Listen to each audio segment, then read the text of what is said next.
Сыймык Зайырбек уулу баткендик жаш инженерлердин бири. Сыймыктын илим техникага болгон кызыгуусу бала кезинен эле башталган. Ал биринчи ойлоп табуусун интернеттен үйрөнгөн. Мен ушундай роботтор жасаганга кичинекей кезимден эле кызыгып, анан биринчи жолу 7-классымда телефондон көрүп биринчи роботун жасагам. Анан ал робот жакшы иштеген. Каарманыбыз иштерин көпчүлүктүн назарына салгысы келбедиби же уялдыбы жасаган эмгектери тууралуу кенен баяндап берүүдөн улактады. Андыктан анын ордуна класс жетекчиси айтып берүүнү туура көрдү. 7-классында экскаватор жасаган, 8-класста чайка менен мини трактор жасаган, 9-класста робот жасаган, 10-класста поезд жасап, азыркы күндө 11-класста окуп жатат. Бирок бүгүнкү күндө атайын протест жасап, республикалык конкурска жолдомо алып, Кудай буйрса жакын арада конкурска катышуу алдында турат. Сыймык өзү окуган мектептин атынан райондук, облустук сынактарда байгелүү орундарды ээлеп келет. Бул жылы болсо Алтын Түйүн улуттук балдар инженердик техникалык академиясынын Баткендеги өкүлчүлүгүнүн атынан республикалык сынакка барууга камданып турат.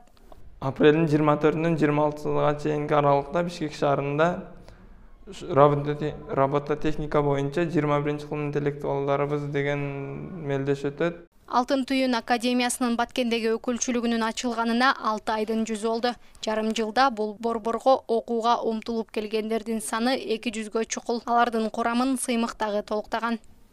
Сыймык ушул мектеп башталганда аябай кубанды да. Ал эгер бул мектеп ачылбаганда Бишкекке бармакчы экен. Бишкекке барып, ушу Алтын Түйүн өзүнө окуй деген окуу планым бар эле агай.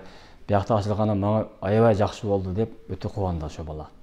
Ал дайыма келип, ушу мына айрыкча мына 3D принтерлердин келгени жакшы болду да. Буга чейин бул 3D принтерлер жок болгон да бизде. Ошо 3D принтерлердин жардамында балдар керектүү деталдарын чыгарып, керектүү моделдерин жасап атышат да. Сыймык Алтын Түйүн улуттук балдар инженердик техникалык борборуна жумасына 2 жолу келет.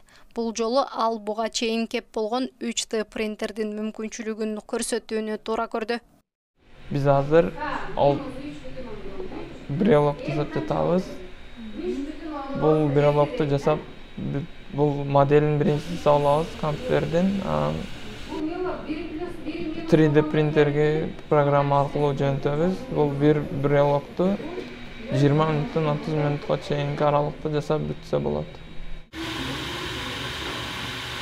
Сыймык бул өнөрү менен азырынча кайсыл тармакка бараарын аныктай элек. Оюнда ал IT технология же архитектура тармагына барсам деген ойдо. Бирок анын жакындары ушул өнөрүн таштабай улантса деген тилекте.